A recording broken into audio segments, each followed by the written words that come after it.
right, so Mark and Iain De Jong was gracious enough to come and facilitate a little Q&A. Mark's going to tell us maybe a little more about the film, and we'll take some questions from the audience, but we're going to just let them go. All right, are you ready, Mark? I don't know. I'm kind of scared. I'm not. Well, that's part of my fear. So, I think you travel more than me. I get around, but in a good way. And you're definitely smarter. I don't think so. And you're the Howard Stern of homeless services. That I am. So, I'm scared. All right. So, you're encouraged. So, this is being live broadcast through Periscope. Yes, on Periscope. If any of you are scopers, Scope in. scope in, tweet it out. So you're also welcome to tweet along as we go through, because if you just watch a documentary that uses social media and you don't have your phone out in front of you, there's something wrong with you. And you are at Hardly Normal. I'm at Hardly Normal, but if I get too chatty, go over to Invisible People. Where it's Mark Light, or Hardly Normal Light. Hardly Normal Light. And I'm at Orc Code, so you're welcome to tweet along as we go through. So Mark, I want to start with... Uh-oh, he's got questions. No, I do have questions. I'm ready, I'm prepared, I've done my homework. And I am going to come out and circulate the audience as well and take their questions. But I want to kick things off with a few things. And I'm going to start with what should be an obvious question at the end of an interview, but I'm going to start with it. Sure. What are your 3 wishes? Oh my gosh, can we go to the end? No, we're doing it now. You know what? It's kind of interesting that that question should come up more often, and it doesn't, so I'm totally unprepared, and I should be. Oh my gosh. A wonderful conference for all of you guys. That we continue to really work together, quotes on work together, to fight this homelessness thing. And at some point, I believe we're gonna probably touch on something, and I really believe that the change in our sector has to come from 2 areas, one from the top and one from the consumer. And I really hope that gets expedited.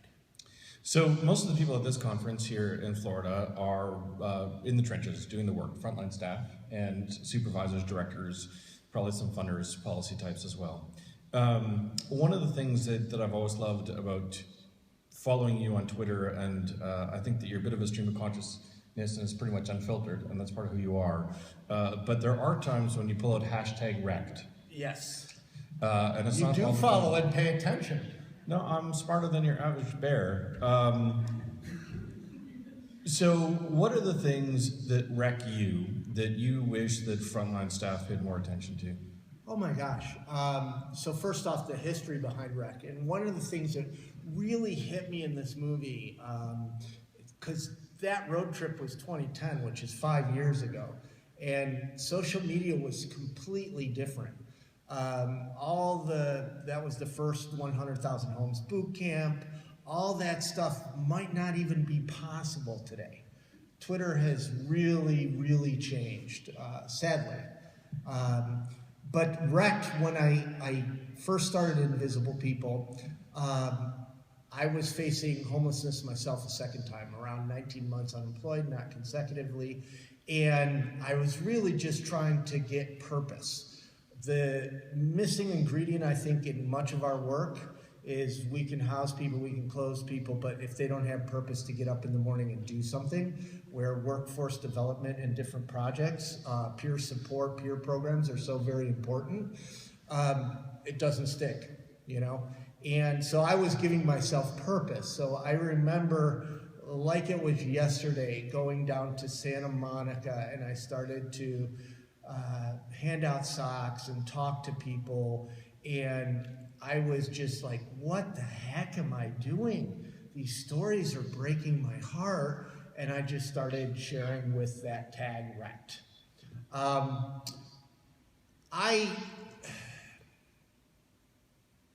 I really, and part of this is just because I came back from Europe, and it's much more integrated in Europe than I see here, is the consumer voice.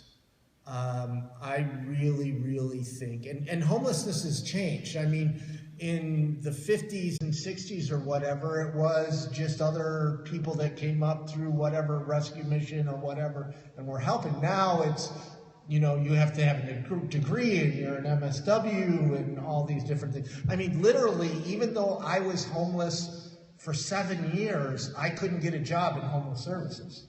So my point is, to service providers and everything else, we really, really need to, you know, look at the consumer voice, look at, you know, people. We need to engage them and get them integrated in our support, whether it's through peers programs or other things. So I think one of the things that you do... How was that for the longest answer in the world? I was touched. Wrecked. I think one of the things that you do remarkably well, and it's if people have never been to Invisible People, they need to go to Invisible People, because you really straddle attention in a good way between what so many people or organizations do, which I would say is completely wrong and corrupt, which is to exploit the voice of homeless persons for their advantage, right? Which is, let me take a homeless person or a homeless family X, Y, or Z, let's put them on a stage, let's have them tell their story, but not their story of their own personal recovery, but their story of how great we were, right, and change them, right? In which case, the selling out. But you do something different, where you empower the person to tell their story. How do you bridge that divide and not end up on the dark side? Well, so I got to step back a little bit, because I also am chief marketing officer for a very large nonprofit.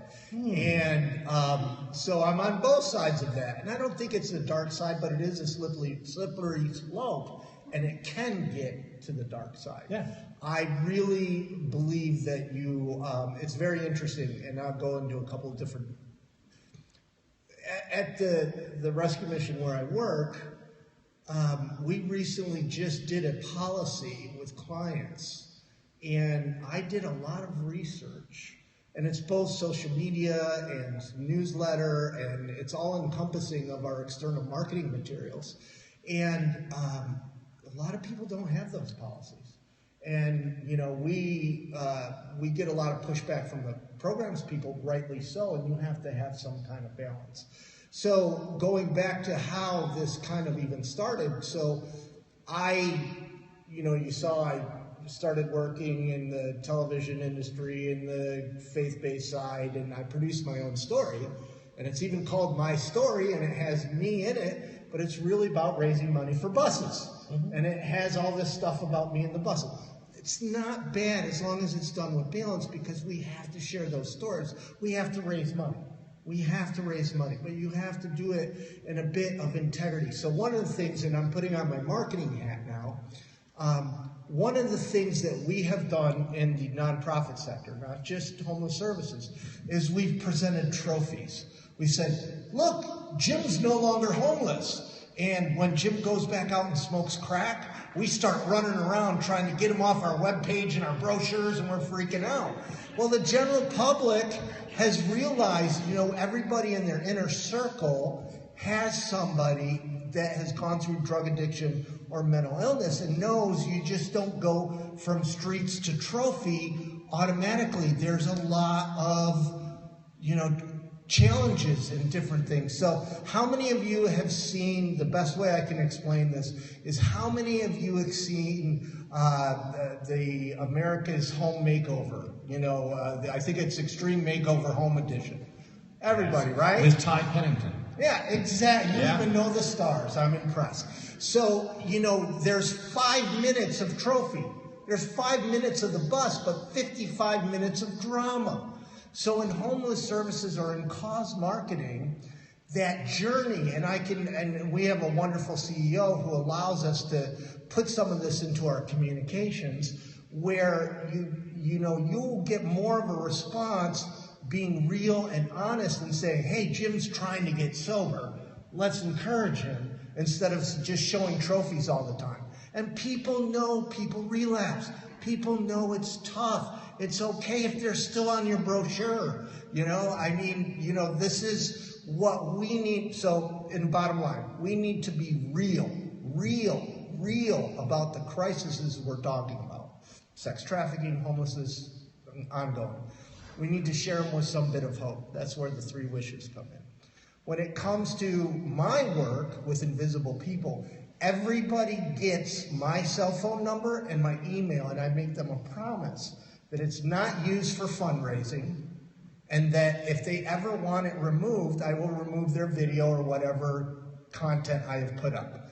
And I will do that even with service providers. Let's say an executive director, I come through and they say, we'd really like if you took down Jim's video. I'll take down Jim's video because I want to work within the system, but I'm a little different. Now, on the other side of marketing and homeless services, when you're sharing these stories, you know, you have to make sure, using the example of domestic violence, of course, you don't want to put anybody's story out there that they might get hurt.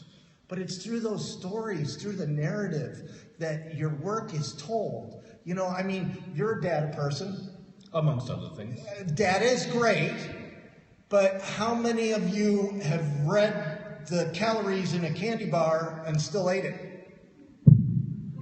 Okay? So my point is, yeah, there's a place for data and all that, but we're emotional creatures. We're still going to eat that chocolate, no matter what the data says. So it's those stories that are so very important.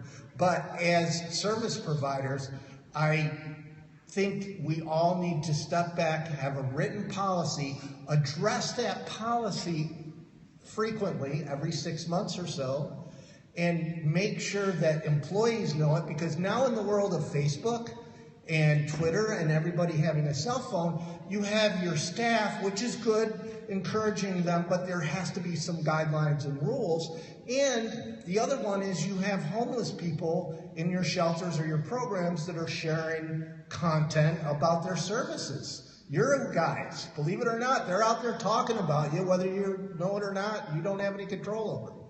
Hopefully that answered some of that. Well, I think it's one of the first times we ever met, right? That you really we're trying to impress upon people that when it comes to things like social media and Twitter, it's not about controlling the message; it's about entering the conversation. Yeah. Right? There's dialogue, and it goes both ways. And you know, it starts with 140 characters, but it doesn't end with 140 characters. And you can't massage or spin 140 characters if you're thinking you're going to control it. And like old school marketing and communications was, we craft our message, we hone our message, we own our message. Yeah. And now we're in a place where it's very much open-ended, and it's not just two-way, it's like thousands of different ways in which it exists out there.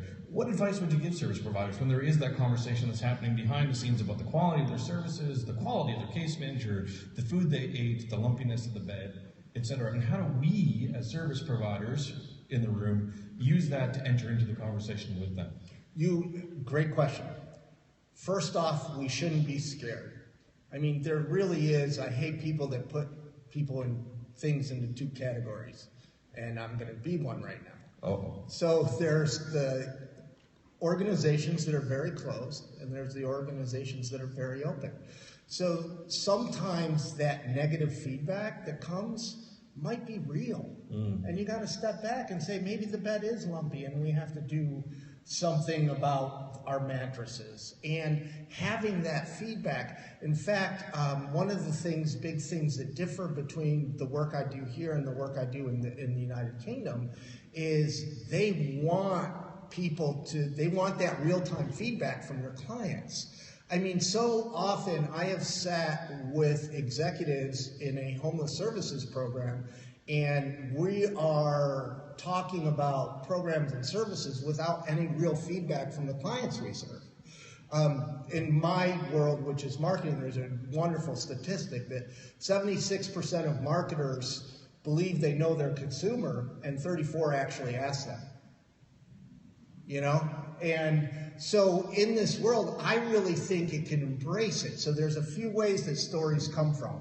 I just taught on this anyways. So there's a few ways that stories. That's you talking about the work that you do, your volunteers that are talking about the work that they're doing, the donors, the employees, but there's this untapped one that is the people that you're trying to help talking about whatever, and you can't control it. So there's a guy named James, and he's homeless in New York City, and he's video blogging out of an Apple store on Fifth Avenue.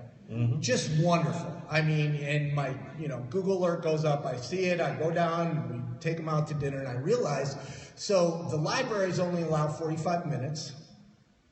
And the Apple Store is 24 hours.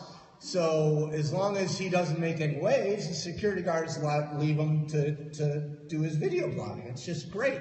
He has some jail time in his past, so he can't get any kind of social services. He has fallen through that gap in the safety net, and his escape is going into the Apple Store and getting on the internet. So that gives him freedom, but he's bound by that store. So I bought him a tablet. And one of the first things he did was he went out and did a video of this ministry, this midnight ministry I didn't know existed, helping him at midnight with clothes and food. And I'm like, how do I donate to them? So my point is, one of the best advocates for your marketing program, for your donor dev program, is the people you're serving. And also social media, tangible social interaction. There's so much isolation. And I know when I worked as a case manager in Glendale, we didn't have the resources to go visit everybody every day. Where social media, both for seniors, shut-ins, and people can connect to the world, connect to each other, and there's a lot of really amazing things that social media can help us. It's a tool. It's a tool that we should not fear and that we should embrace, and we should listen to people and really engage in a conversation. So now you're in New York State, and you're closer to where you grew up. Yes. And you've transitioned back out of Los Angeles, although I do think there's a lot of Los Angeles still in you. And I mean that as a compliment. So take it as one. It's really, I don't know if you guys are paying attention to the news, but 13,000 people a month hitting homelessness in Los Angeles. Yeah. 13,000 people a month. I was reading a story today where homelessness and a school in Koreatown are clashing. And I mean, so it is still in me. And so now you find yourself working for, as Chief Marketing Officer and doing that. And one of the really interesting things that you really pulled out was, recently helped put together, is an opportunity for people within, you work at a rescue mission now. Yeah. But the ability to access technology within there. Right, and we talked about, you sent me pictures and showed me some of the that wasn't actually me. That was Dan, the program officer, and Alan, the CEO, and Corey, the COO, saying, we want to make a place that has dignity that, like, you would want to be in. So have you ever gone to Delta Terminal, and they have the iPads that you order from? We have an iPad station where people can get in there And so when we think about working with the voice of the consumer of our services, I mean, you guys have actively given them a platform to engage. That you as an organization have said, if you don't have your own technology, we're providing you an opportunity to access technology in different ways. Well, first off, the big issue, the digital divide, is access, it's bandwidth. So going back to James, he uses Boost Mobile, and he, for his $40 a month, runs out of bandwidth in 3 days. Everybody has a smartphone anymore. Everybody does. And I mean, how do you expect somebody to connect to the world?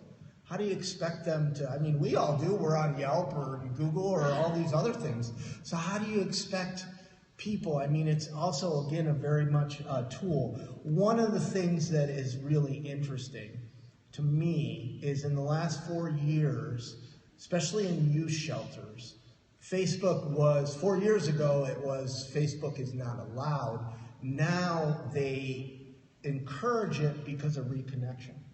So as a tool, again, it's a tool. I'm on Facebook and here's my uncle, I haven't seen him, and maybe I can get some family support. Doesn't always work, but it is a tool to be able to re-engage with your community.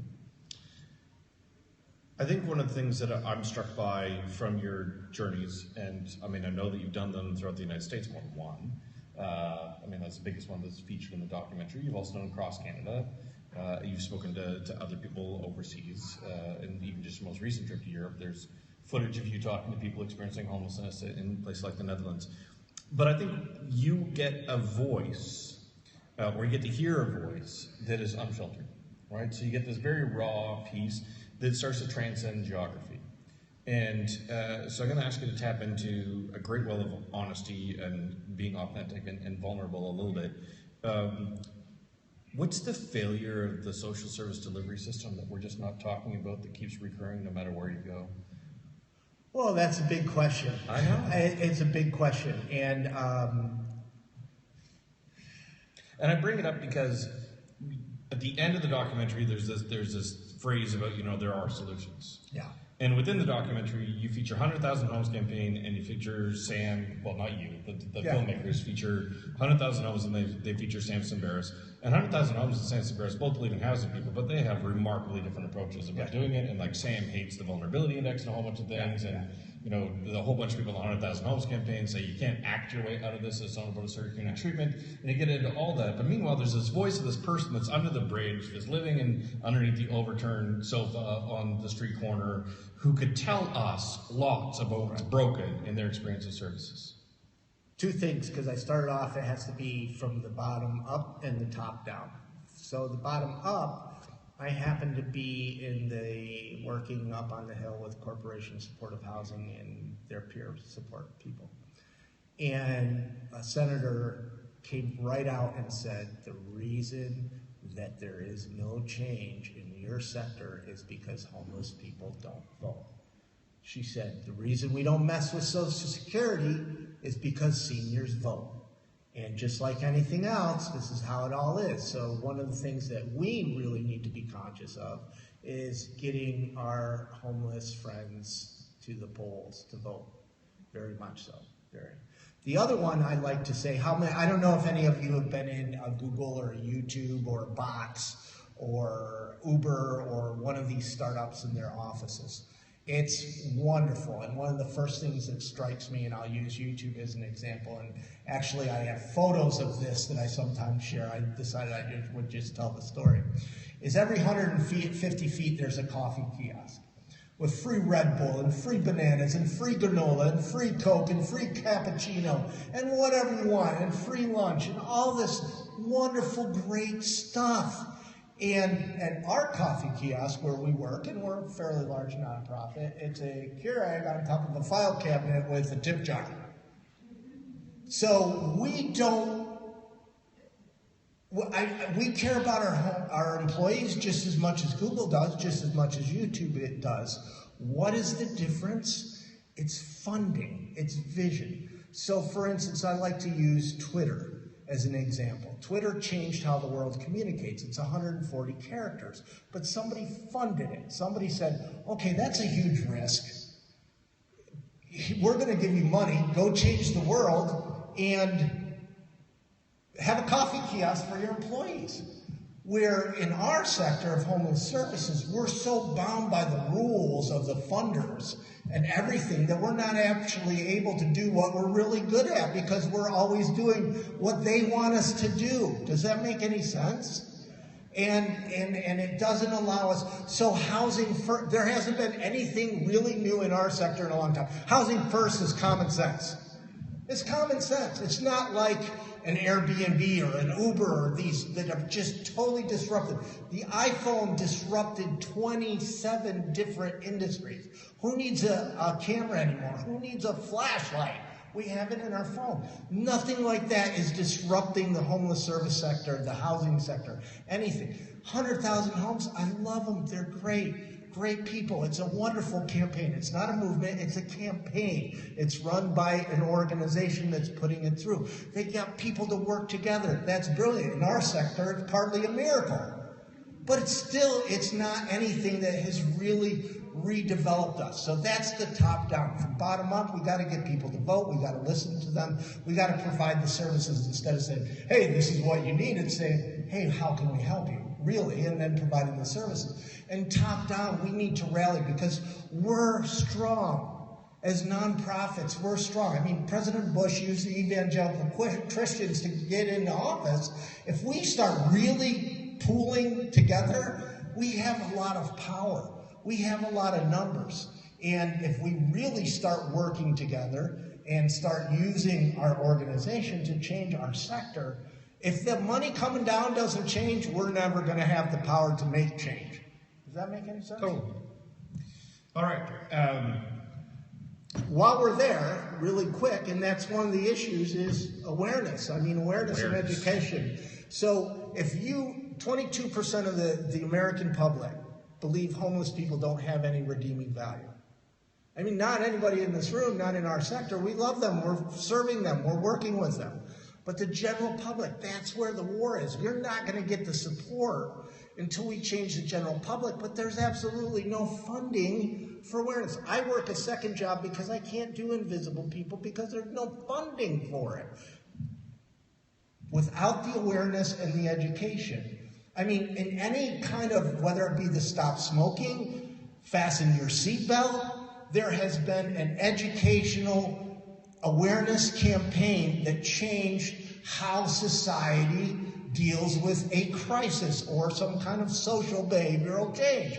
In homeless services, there is nothing except kind of what I do and some other, grassroots organization who are struggling. I mean, so anyways, you got me going, but you knew that would happen. I kind of had a feeling because, I mean, one of the things, any guy who can transition his life from being Iguana Mark to Builder Sunday Mark to Outreach Worker Mark to Chief Marketing Officer Mark probably has a lot of things to say.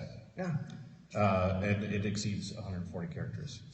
So now's the time where I, as moderator and I'll say chief question asker, start to move my way through and take any questions that you have. If you do have a question, I will come down and give you the microphone so we can all hear it loud and clear. Who has a question for Mark about invisible people, about his journey, about the storytelling, about marketing, because apparently that's the thing you really want to talk about tonight, and anything else? All right, so now I'm going to come down. So stay here, you get to be in the hot seat. Was any of that resonating? No. Okay, thank you. All right. Thank you. My name is Shauna Machado. I'm in Sarasota County. I'm a board member of the Suncoast Partnership to End Homelessness. I'm formerly homeless for a year and a half. I love that you got this out in social media. I'm a big-time social media person too. I'd love to see a trauma-informed care part of that, because I think that's what's really lacking, both in the organization part, and if we can start having that logic and lingo within all of us, that can get into our regular public community, and they can become trauma-informed, because that's what's missing. We've all been educated, we work in the fields because we want to help, and the public needs to understand that trauma-informed. So I'd love to see this redone with that aspect, and maybe open that up. And the question I have is, do you bring this out to the public? Do you bring this out to the business owners, and are they receptive? You mean the movie itself? So the movie it's Kindling Group. I have very little to do with it. In fact, except being in it. So first off, let me encourage you. You're right. It's through storytelling and video and all that. So if you believe, and I agree with you, things like trauma-informed care, the educational aspect, you can, on your phone or get a camera from Best Buy and start blogging or tweeting and start creating that content right in your own community. I mean, one of the things, I think it's the great philosopher, what's his name, Michael Jordan, just do it, just do it. I mean, those things, like exactly what you just said, you can do it. If I can, I did all this with $45. I mean, YouTube gave me their homepage for a day, so you can do it. As far as bringing this out, I personally am available to come and do whatever, given the time. And the movie, I think, is $100 to license through Kindling Group for any kind of event type thing. And the Invisible People videos are also a great way to start. I also blog on Huff, and so interesting. I once saw Scott Harrison speak from Charity Water when I was first starting, and he said, awareness isn't enough. And I went, great. I have nothing. I don't have anything but my laptop and this web camera. So as I started to travel, I started interviewing service providers. So there's this whole resource of different service providers as I travel, the other side of the story. So hopefully that answers your question. And I think part of what you contributed is really important, which is if we do even interviewing people from a trauma-informed perspective, do we honor their voice in the process rather than the exploitation piece, which is also what I came up. And I am sick and tired of people seeing people re-traumatized by telling their stories. So doing it in a respectful way is really important. Who has another question while I'm journeying here? Well, you're in between bites of popcorn. Here we go. We're going back here. Hi, good evening. My name is Marilyn Gutierrez. I'm here on behalf of Dave's House, which is a local nonprofit that supplies permanent supportive housing for people with serious mental illness. It's quite a mouthful. My question is, how, in sharing this video and sharing what you do, what is your reach beyond when it comes to the youth in the various communities? Like, do you feel like they're receptive? I mean, especially through social media. Do you feel like you've seen more young people pop up and wanting to stay engaged? And what are your thoughts on that? I could go on and on about some of the outcomes, if you will. On any given week, I reach about 10 million people. And that's just on the social media, and that's when I'm not doing anything. If I start doing a campaign of some kind where I'm traveling, it could go up to 20, 30 million a week. I did a campaign with Hanes. I used big brands as a megaphone, and I worked with Hanes, and we reached 132 million people the December before last, which is pretty amazing. The outcomes, one of the reasons it's been hard to fund invisible people is because the outcomes aren't necessarily tangible. You're changing people's perceptions. So one of the interesting aspects of my work is I'm after the general public. I connect with the general public. One of the things that we do a lot in homeless services or any charity, we keep talking to our own networks. You know, we keep the same people over and over again. I've been blessed by being able to reach a lot of different people. So there literally has been housing programs and all kinds of cool stuff, and millions of people who would have never rolled down their window at an exit ramp to talk to a homeless person have now a new paradigm of homelessness and have, received some awareness and education. It's extremely hard to measure, but there's little stories to huge impact from the work. You're welcome. All right, other questions? Comments, queries, or cries of anguish, they're all welcome. Well, come on back up here. I am coming. Okay. Slowly, I'm more of a mosey in case anybody else has a question. Yeah. So, all right, let me ask you the last question you asked me. Oh, shit.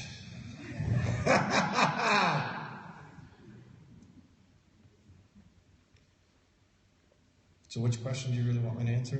What's wrong? What's wrong? Wait. As I said, you have to be real, but you have to share it with hope. Yeah. What's wrong and how do we fix it? I mean, on any given day, my laundry list of things that are wrong exceeds, my capacity to do anything about them, and then I become crippled. So I try to break it down into things that I can actually influence in a different way. So things that I think are wrong. I think we have a leadership structure that is risk averse and is all about protecting the brand or protecting the funding that they have rather than doing the right thing. And I think that is catastrophic because it's not putting the people we serve at the center of why we do this. And we need to go to the startup. And we need to go right to the very beginning too. And that's a big part of my work is we intentionally accept no federal government contracts because I never want to be beholden to a line that we need to uphold. I need to be upholding the truth at all costs, always. So I think that's a problem too. I think that there are really a whole bunch of well-intentioned people who have no clue how to do the work. And it's the only profession I know of where we confuse a big heart with a big brain. And somehow that if you care enough, that somehow you're qualified. In the same way that, if an organization says they want to end homelessness, then learn how to end homelessness.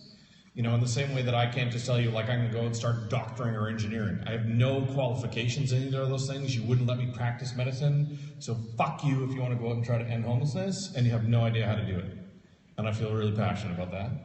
obviously, because I just dropped the F-bomb, and which really is nothing for me. And then I guess the last thing that I would say is, if we are truly going to make statements about ending homelessness, you got to realize that starts with one person or one family at a time. And if you lose sight of what this really is all about, then you become driven by something other than actually helping people in their homelessness. So for me, everything starts with why. And if you believe what I believe, we can get behind each other and actually accomplish a ton of work. But if we're going to spend a whole bunch of time arguing about ideology, or if we're going to spend time arguing about approaches, I mean, like, I am sick and tired. I'm going to say this because we're in Florida. I am sick and tired of Marbit. I'm sick and tired of campuses. I'm sick and tired of trying to heal or fix people rather than housing them. I'm sick and tired of people thinking that ending homelessness is anything other than giving people the stability and dignity of a home and then starting from there. And I'm sick and tired of a whole bunch of righteous do-gooders who make the story more about themselves and how amazing their organization is, and forget that you only exist to serve people, and it's a privilege to serve people. Great. Bam! You started. So that's me in a nutshell. But that's the thing that keeps me going. I mean, you know, when we first started, like, how many days you spend on the road? I leave my family every Sunday or Monday, and I go back to them every Friday night or Saturday morning.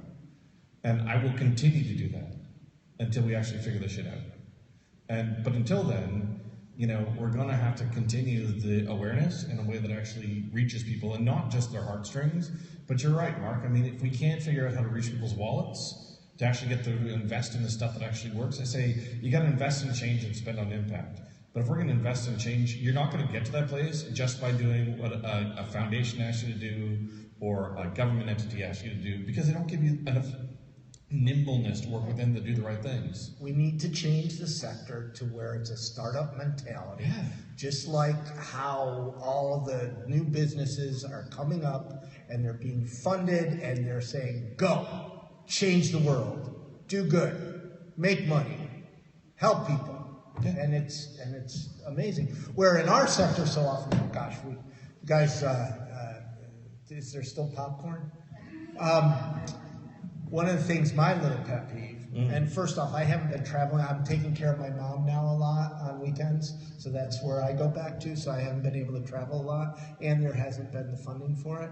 But my pet peeves, and it's good people, you gotta pay the electric bill, you gotta pay your employees, you wanna buy a new van for outreach, you wanna increase your programs, but there's people that are doing, I like to say it like this, so let's say I'm an apple farmer. Okay. And I'm really great at growing apples. You're an apple guy. Right? But all the money is now in oranges. Shit. Exactly. So I'm going to start growing oranges even though I'm not good at it. Because so there's the people that are doing housing first or doing, well, first off, here's my thing. We can't even put a definition on homelessness or housing first or trauma-informed care or all these other things. We can't even agree what they are. So how can we move forward? You know, we can't even agree what homelessness is. We can't agree what actual housing first is.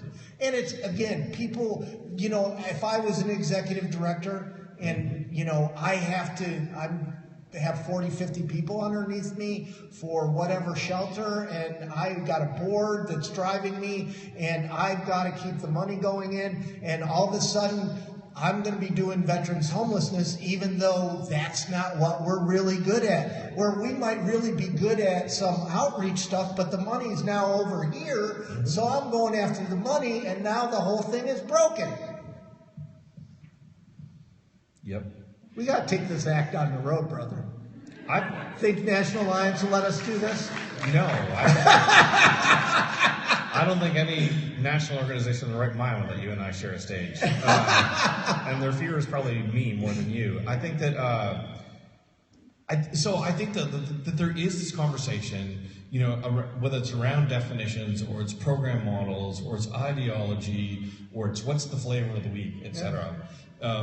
And it's almost like we exist within the sector that we go out of our way to be polite to each other and nice to each other. You know why? Because none of us are getting paid enough money, right? None of us are, we're all working really hard. We're all overworked. We're overtaxed. There's never enough funding or time or housing, etc. And so instead of actually having a conversation about accountability, we continue to say, how many different ways can we slice up this pie so we all get some? And I think that, you know, there's a lot to be learned from the movie Frozen. I have a 7-year-old daughter, so I learn a lot. But, like, letting it go. And I think that it's not about building snowmen, trust me, but about getting to a place where some people just realize, and it's to your point about apples and orange farming, right? At some point I got to realize we did our thing, but now we need to get out, because you should never underestimate an organization's desire for self-preservation. And they go to the moon and back. And try to keep themselves going rather than trying to do good work. And we have to change. I love the example of Kodak, because Kodak developed the digital camera, but they shelved it because they're making so much money for film. They said, we don't want to open this door because this is our bread and butter. And now there's all kinds of vacant buildings in Rochester. Yeah. You know? I do. I mean, you know, for me, it's almost about, there's a little bit of this about, what are we doing to reinvent? And if we were to look at some, and I'll go corporate on this one, if we were to look at certain corporations have totally nailed the fact that they do need to destroy part of themselves every year to rebuild part of themselves every year. So it's not always about, and this is one of the things that drives me nuts, great, now I'm going on to like item 4 or 5 or 6 of my rant, but it's the organization who says we will always add on and add on and add on and add on, that the measure of our good work is equal to the size of our organization.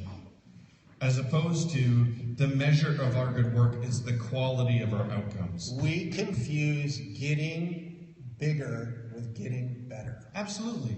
And it is about taking a bit of that growth mentality into a nonprofit sector and saying that, you know, if you went from being an organization that had $1 million in funding to an organization that's $2 million in funding, you're successful. But we don't ask the question about, did that extra $1 million actually result in better training, professional development, better long-term outcomes for people experiencing homelessness? Did you get more people into housing? Did they stay in housing longer? We don't ask that. We just ask your bottom line. And I think that it's a fallacy to think that that's an important measure. So there's an organization I work with, no name. It's a small 40-bed shelter that had to employ 3 full-time accountants to count the beans, because, oh my gosh, there's a HUD audit coming, you know, and then the city and all this other stuff that you're just, you know, you're spending so much time doing all these bean counting that you could take those resources and actually use it to get people into housing and give them the support they need. So I think that there has to be a balance between accountability and service, always, to me. You know, it's kind of like the same, but I would say also, if you took an organization, and in this, I don't care if it's a 10-person organization, a 50-person organization, a 100-person organization, that same organization that would say, you know what we need to do, we need the new outreach van, or we need to renovate some of our properties, or we need to add a new program, instead of stopping and asking, do we actually know how to do the things that we're actually talking about doing, right? And it's the same sort of mentality, that if it is always in a position where it's service, and not reflective on, did we set up the accounting mechanism in the right place the first time, or do we just confuse ourselves chasing funding that we're now in a position where we need to spend more on accountants than we do on service? And the funders need to, both on the government side and the private side, need to be aware of the stipulation and restrictions that they're putting on people. And I get it. The reason that all that bureaucracy is there is somebody broke the law. Yeah. So Lanny, who you see, it took me 4 years to get him into housing. And I have, you know, and the reason there's so much bureaucracy is somebody housed somebody that wasn't a veteran one day. So my belief is, forget all the bureaucracy and just give everybody a key and put them right into housing. And because of all that money, maybe one of them might not be a veteran, but all the money you're saving on the accountants and everybody else to make sure that you're following the rules, you'll still end up with a better net. But isn't that also, though, just how we splice population groups? Like, it comes up for me, and it's an honest question. Is the life of a veteran who's homeless worth more than a life of a non-veteran who's homeless? Right. And I don't think it is. I mean, I think that homelessness is homelessness, and we have to stop looking at those subpopulations and putting the bureaucracy in place that is driven by different Great government example. departments. A city Bring it, will brother. come in and they'll say, okay, we have funding for five housing, subsidized housing. Yes. And 3 of them are drug addicts, 1 mental illness, and 1 veteran. Awesome. So now the outreach team has to go out and find them. And if they don't find them, I didn't even know homeless services there put ads in the paper. Are you a homeless veteran? Because there's none in their zip code. My related answer, and then we're going to end all this. Yes, we are. Because popcorn's getting cold.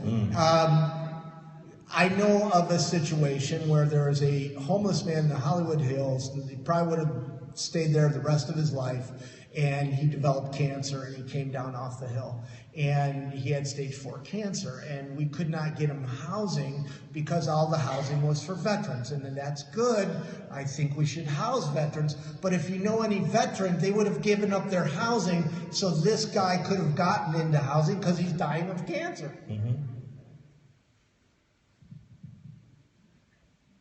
So I'm going to end this by saying, what are your 3 wishes? Did you see that one coming? A little bit. So, wish number 1, that we, with selfless honesty, realize that it's a privilege to serve other people, not they're lucky to be served by us. It's the other way around. Number 2, that we make more and better mistakes tomorrow than we make today, so we actually learn from that a lot faster and get better faster. And number 3, that we become brave enough to speak truth to power when it just ain't working. Bam. Drop the mic.